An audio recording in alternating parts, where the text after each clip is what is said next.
안녕하세요, 독일카시입니다. 지난 수요일 낙산사 수국의 본 모습을 보기 위해 양양을 다녀왔어요.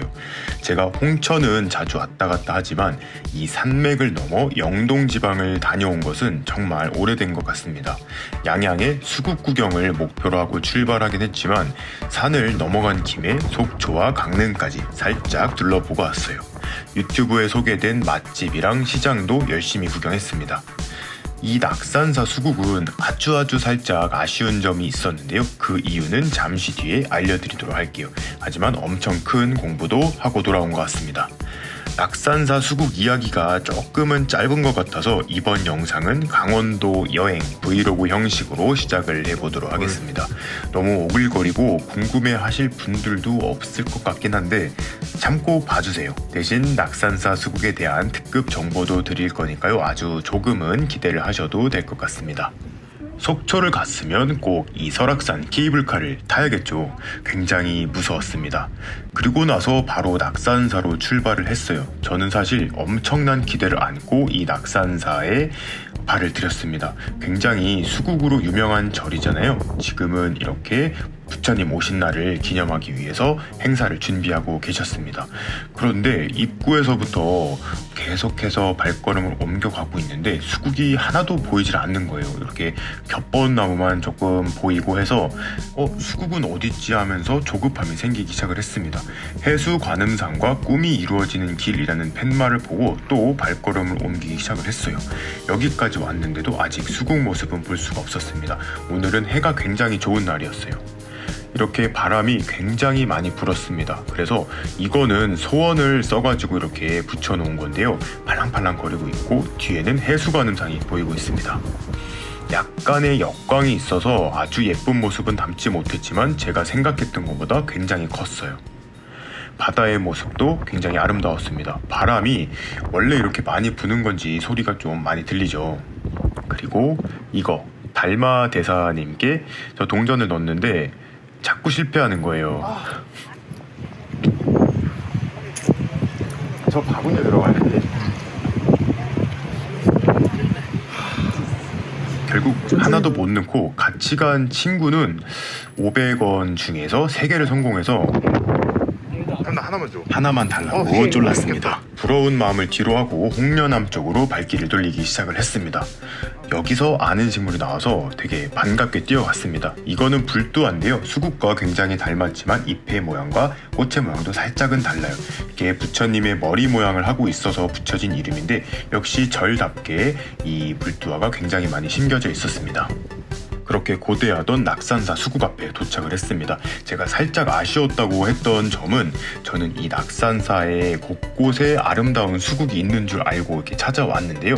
이 낙산사에서 수국을 볼 수 있는 그런 공간은 딱 3군데 정도인 것 같아요. 제가 다 못 찾아서일 수도 있지만 한 3군데 정도 되는 것 같아요. 이따가 그 정확한 위치도 한번 알려드릴게요.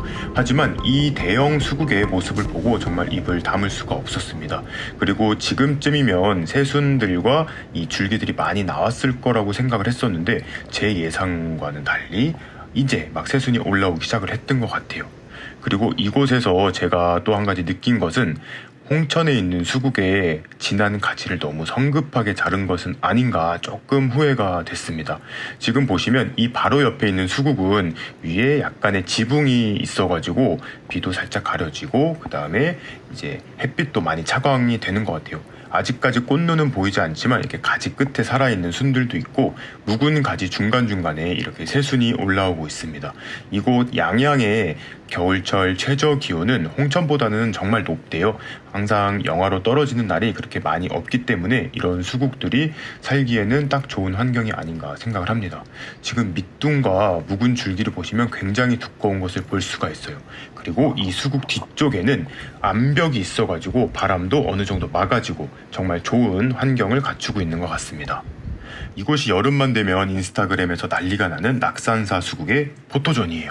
왼쪽에 있는 수국은 확실히 뒤쪽에는 새순들이 많이 없는 것 같습니다. 이렇게 앙상한 모습을 가지고 있지만 2달 뒤에는 정말 멋진 모습으로 변할 거예요. 그때 한 번 더 방문해 볼 계획을 가지고 있습니다. 내려오는 길에는 또 제가 좋아하는 꽃잔디도 이렇게 많이 만나볼 수가 있고요.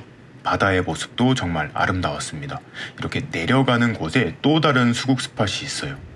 홍련암 바로 옆에는 두 번째 수국 스팟이 있습니다. 그런데 여기 있는 수국은 아까 보셨던 그 수국에 비해서 새순이 훨씬 많죠. 이렇게 전년도 가지 끝에 살아있는 새순들도 많이 보이고요. 전체적으로 그냥 봤을 때도 훨씬 초록초록한 모습을 볼 수가 있습니다. 이렇게 새순들의 크기가 벌써 10cm 이상 넘어간 것 같아요. 이렇게 땅 아래서 올라오는 건강한 가지들도 많이 있었습니다. 이거를 보고 또 한 번 홍천에 있는 그 수국 가지를 일찍 친 것을 조금 후회를 했어요. 여러분들도 혹시 모르니까 묵은 줄기는 한참은 좀 기다렸다 5월 지나서 잘라주시는 것을 추천해 드립니다. 중간중간에 잎눈이 굉장히 많이 있어요.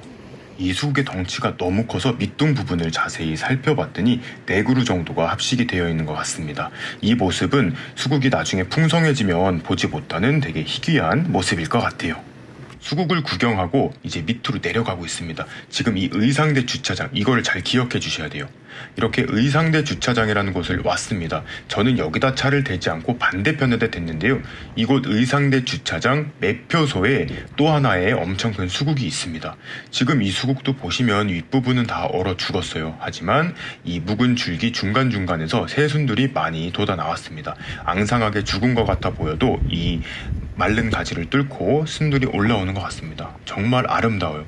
이곳에 있는 수국이 가장 덩치가 크다고 해요. 저도 이곳을 방문하고 나서 나중에 이제 블로그라든지 이런 걸 통해서 수국의 위치를 좀 정확하게 공부를 했습니다. 그래서 지금부터는 이 수국이 어느 위치에 있는지, 어디에 차를 대고 올라가시면 수국을 좀 빠르게 예쁘게 볼 수 있는지 알려드릴게요. 이거를 보시면 저는 낙산 주차장이라는 곳에다가 차를 대고 구경을 한 거예요. 그래서 가는 내내 계속 수국이 없어가지고 제가 실망을 했다 그랬잖아요. 해수관음상에도 없었고 보타전에도 없었고 연못에도 없었고 이 홍련암에서부터 수국 스팟이 있는 거예요. 그리고 의상대 일출봉 그 옆에도 있었고 지금 내려온 이곳 바로 여기에 수국이 있습니다. 그러니까 이쪽 낙산 주차장에다 차를 대지 마시고 의상대 주차장을 찍고 오셔가지고 이제 주차를 하고 올라가셔야 이 수국들을 한눈에 보실 수가 있는 거예요. 의상대 주차장에서 낙산 주차장까지는 걸어서 5분 정도 걸리는데요. 가는 길에는 멋진 철쭉들이 있습니다. 특히 이 하얀 철쭉은 몇 년 묵었는지 모를 정도로 큰 덩치를 가지고 있었어요. 집으로 돌아오는 길에는 대관령 양떼 목장을 들러서 양 구경을 했는데요. 양 먹방이 너무 재미있고 귀여워서 영상 마무리로 넣어보았습니다. 그럼 저는 여기서 인사드릴게요. 안녕하세요. 이거는 어떻게? 바구니는 양한테 멀리 하시고요. 건초는 손바닥에 덜어서 주시면 됩니다. 네, 감사합니다. 네. 안녕.